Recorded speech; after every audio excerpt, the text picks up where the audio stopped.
નમસ્કાર વિદ્યાર્થી મિત્રો, નિરંજન સ્કૂલની ડીએલએસ સિસ્ટમમાં આપનું હાર્દિક સ્વાગત છે. Standard 12 commerce, subject organization of commerce, વાણિજ્ય વ્યવસ્થા અને સંચાલન, ધોરણ 12, પાઠ નંબર 4, વ્યવસ્થા તંત્ર, પ્રિપેર્ડ બાય ટાંક પરેશર, લેક્ચર નંબર 13. હવે વિદ્યાર્થી મિત્રો, આજે આપણે નવા પ્રશ્નની શરૂઆત કરીએ છીએ. પ્રશ્ન છે, વૈધિક વ્યવસ્થા તંત્રનો અર્થ આપી તેના લક્ષણો સમજાવો. તો આની પહેલાં આપણે 3 વ્યવસ્થા તંત્રના પ્રકારો વિશેની માહિતી મેળવેલી છે, જેમાં રૈખિક હતું, બીજું હતું કાર્યાનુસાર અને ત્રીજું હતું શ્રેણિક વ્યવસ્થા તંત્ર. હવે આજે આપણે સમજવાનું છે કે ભાઈ વૈધિક વ્યવસ્થા તંત્રનો અર્થ શું થાય અને એના લક્ષણો. તો ચાલો વિદ્યાર્થી મિત્રો, આજે આપણે આ પ્રશ્નની ચર્ચા કરીએ. તો સૌપ્રથમ વૈધિક વ્યવસ્થા તંત્રને કહેવાય છે ફોર્મલ ઓર્ગેનાઇઝેશન. એને આપણે શું કહેશું? Formal organization. હવે એના અર્થમાં આપણે આવું કહી શકીએ છીએ કે એકમના સંચાલકો દ્વારા નિશ્ચિત ધ્યેયને સિદ્ધ કરવા માટે વ્યક્તિ અને કાર્ય વચ્ચેના સંબંધોનું જે વિધિસર રીતે માળખું સ્થપાય છે. હવે આપણને અહીંયા કદાચ પ્રશ્ન થાય કે વિધિસર રીતે માળખું રચાય એટલે શું? તો વિધિસર રીતે માળખું રચાય એનો અર્થ થાય છે આપણે જે 3 પ્રકારો વિશે માહિતી મેળવેલી, જેમાં રૈખિક વ્યવસ્થા તંત્ર, કાર્યાનુસાર વ્યવસ્થા તંત્ર અને આધુનિક વ્યવસ્થા તંત્ર, આ જે માળખા વિશે આપણે સમજ્યા અને એમાં જે ચાર્ટ વિશેનો અભ્યાસ કર્યો એને કહેવામાં આવે છે વિધિસર રીતે માળખું સ્થપાય છે. તો એની અંદર મેઇન માહિતી કઈ આપણે સમજ્યા? તો કે ભાઈ વ્યક્તિ અને કાર્ય વચ્ચેના સંબંધો. વ્યક્તિ કોણ? કે જેને શું કામ કરવાનું છે એ વચ્ચેનો સંબંધ શું, એના વિશે 3 માળખામાં આપણે ચર્ચા કરેલી. તો એને જ કહેવામાં આવે છે વૈધિક વ્યવસ્થા તંત્ર. વધુમાં આપણે કહી શકીએ કે રૈખિક વ્યવસ્થા તંત્ર તેમજ કાર્યાનુસાર વ્યવસ્થા તંત્ર એ જ કહેવામાં આવે છે વૈધિક વ્યવસ્થા તંત્રના પ્રકાર. હવે અહીંયા આપણે રચના કે એની સમજૂતી કંઈ નહીં આવે, કારણ કે વૈધિકને કહેવામાં જ આવે છે ફોર્મલ ઓર્ગેનાઇઝેશન. અને ફોર્મલ ઓર્ગેનાઇઝેશન એટલે શું? તો કે ભાઈ કાર્ય અને વ્યક્તિ વચ્ચેનો સંબંધનું વિધિસર રીતે માળખું. અને એ માળખું એટલે શું? તો કે ભાઈ રૈખિક વ્યવસ્થા તંત્રનો ચાર્ટ જોયો એને કહેવાશે વૈધિક. કાર્યાનુસારનો આપણે જે ચાર્ટ જોયો એને કહેવામાં આવશે વૈધિક. તો આ બંને પ્રકારને જ કહેવામાં આવે છે વૈધિક વ્યવસ્થા તંત્ર. આ પ્રકારના વ્યવસ્થા તંત્રમાં કાર્યની જવાબદારી નિભાવવા જરૂરી સત્તા સોંપાય છે. ચિત્રમાં તમે જુઓ તો ઉચ્ચ અધિકારી છે અને એના અંડરમાં કામ કરતા એવા ઉત્પાદન, બીજું છે વેચાણ, ત્રીજું છે નાણાં અને ચોથું છે કર્મચારી. હવે એના અંડરમાં કામ કરતા એવા જુદા જુદા અધિકારીઓ છે, જુદા જુદા કર્મચારીઓ છે. આ શું દર્શાવે છે?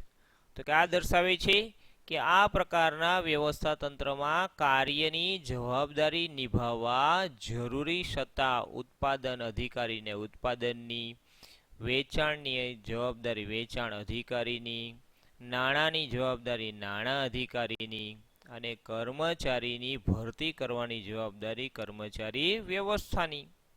આ રીતે જરૂરી સત્તા સોંપાય, જેમાં સત્તા સોંપણી અંગે ઉપરી અને તાબેદારોની બાબતો સુસ્પષ્ટ હોય છે.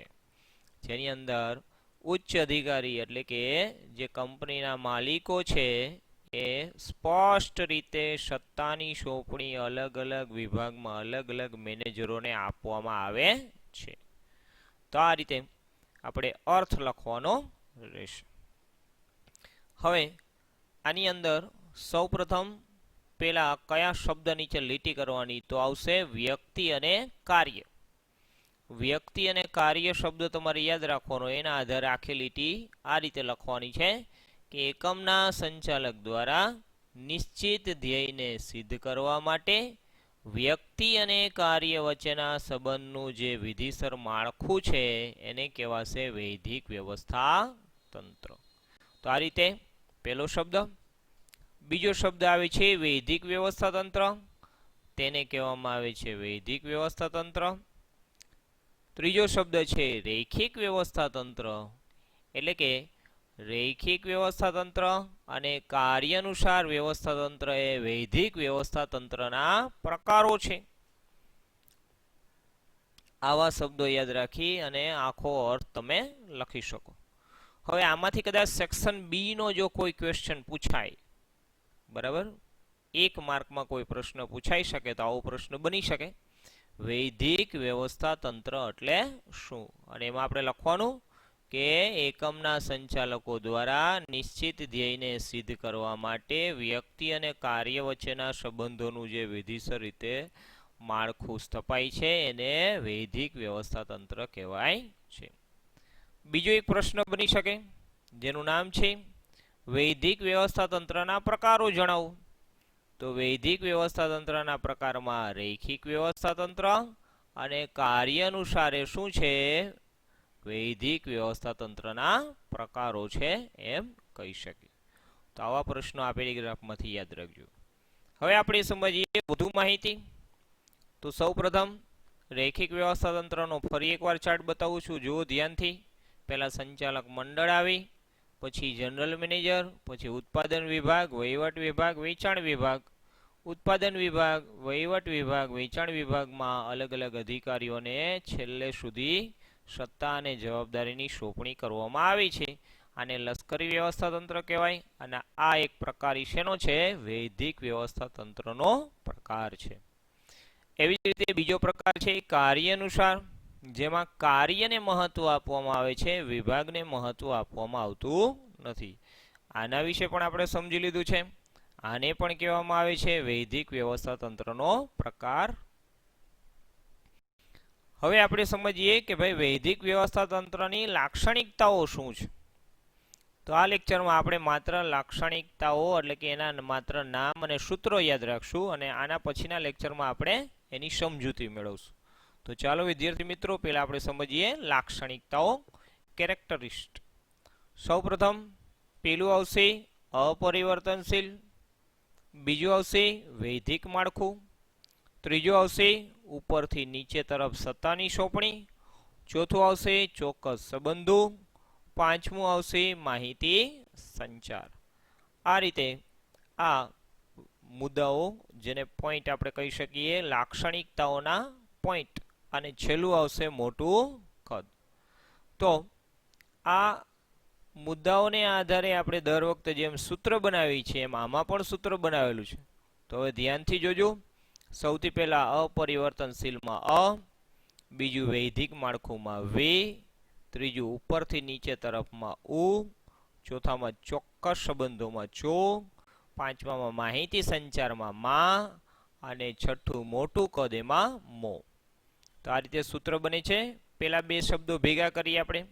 તો આવશે અવે, પછી આવશે ઊંચો, પાછા બે શબ્દ અવે ઊંચો, પછી પાછા બે શબ્દ ભેગા મામો.